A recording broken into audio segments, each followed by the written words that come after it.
about Dak and just how motivated he is to return.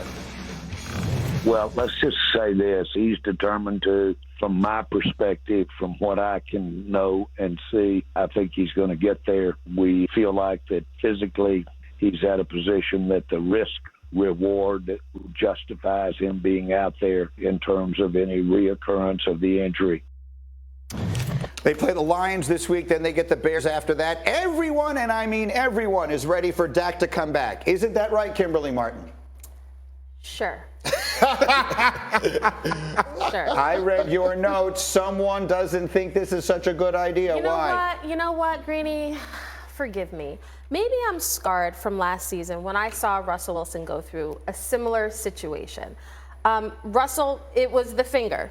It was supposed to be 6 to 8 weeks. He came back, after 4 games, and I covered that game at Lambeau against the Packers, and he looked terrible. He did not look right. Now, I'm not saying this is the same situation as Dak. My fears, I would rather err on the side of caution. If Dak is 100% healthy, and he is not just, this is not just Dr. Jerry Jones saying that he's healthy. If he's 100% healthy, he should play. But if he's like 85, 90, what is the worst thing? What's so terrible about giving him 1 more week? It's about 100% health for me. Yeah, I mean, it's actually a reasonable take. However, I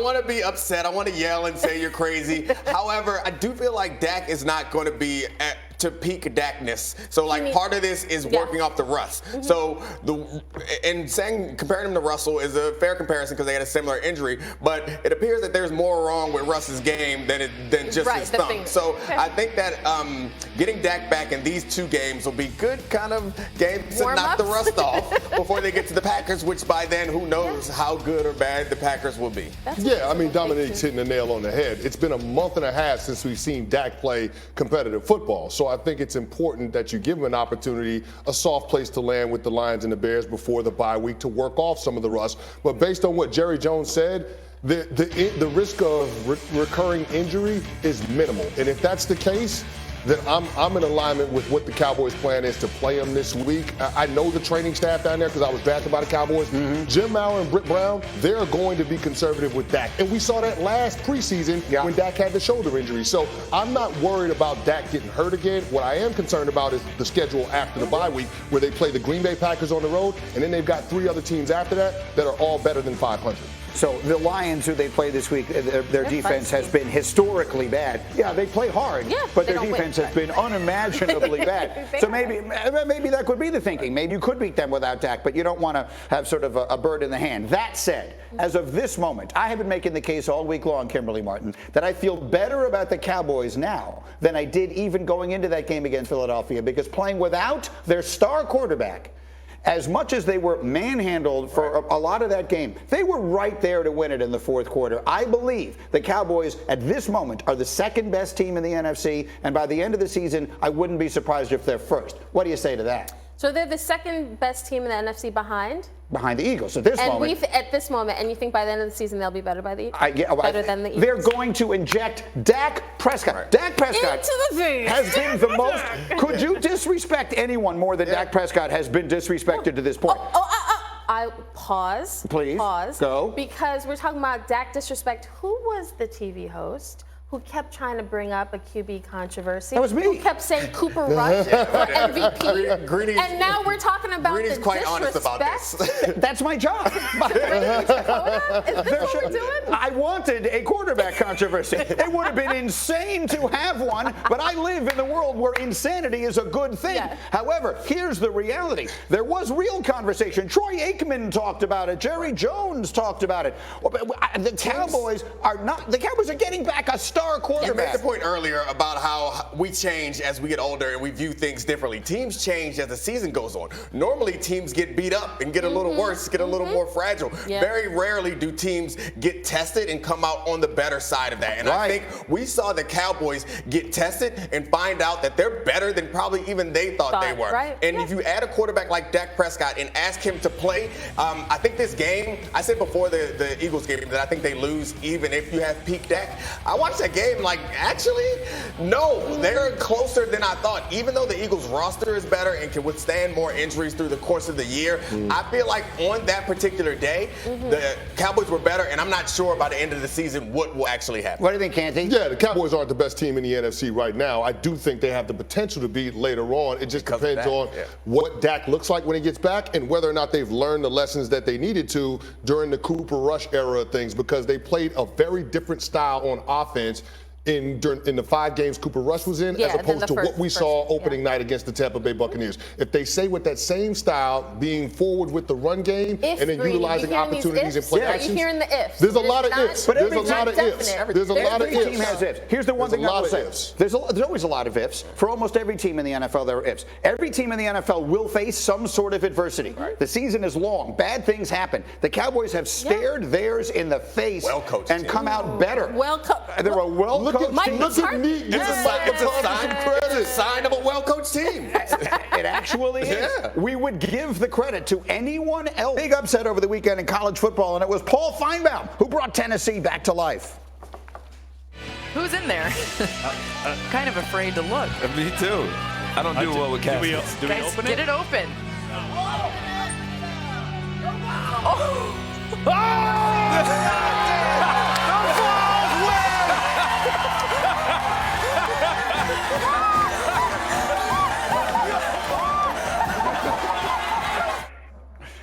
Okay, that is officially my new favorite moment in the history of ESPN. And I have to ask one very important question as a person who suffers from a little bit of claustrophobia, with Heather Dinich and Paul up with us as usual. How long were you in that coffin, Paul? Eternity, Greeny. In the end, it was 3 minutes. They opened it once or twice. There were some people rooting for me not to stand up and come out. That's how popular I am in the SEC.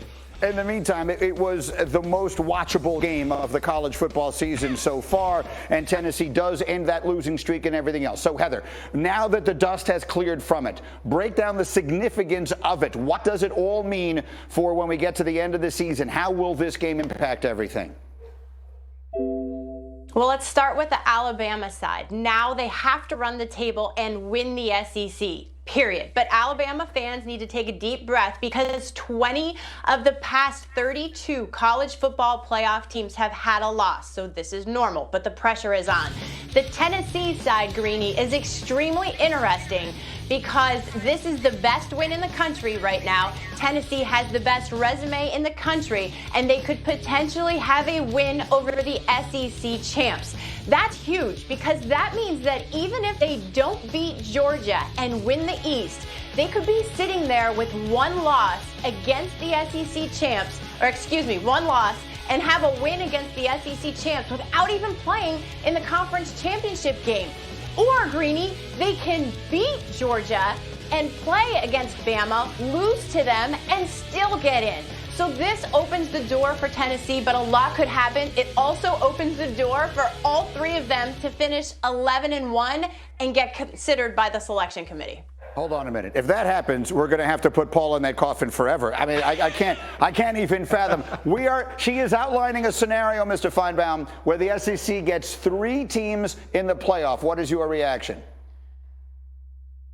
Greeny, there's even a scenario that the SEC gets 4 teams. Don't forget there's Ole Miss in here if they only have 1 loss. I realize that's not probable. I think ultimately Tennessee gets left out if they don't get to the championship game. But there are so many combinations left. But SEC fans are jumping up and down. And I also realize there's a few fans up north. But don't forget that game Alabama has at Ole Miss. That could really be a decider for Nick Saban's season.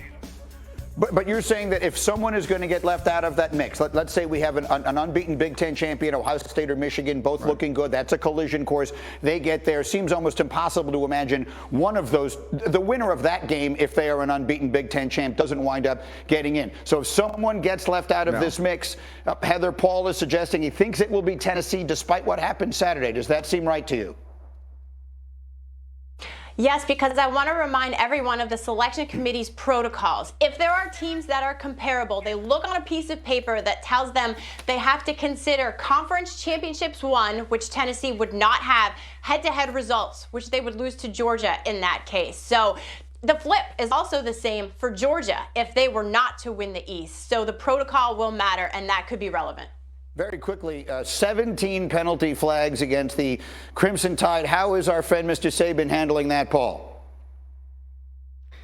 Rather poorly. I have a feeling that he has been in touch with the SEC office this week.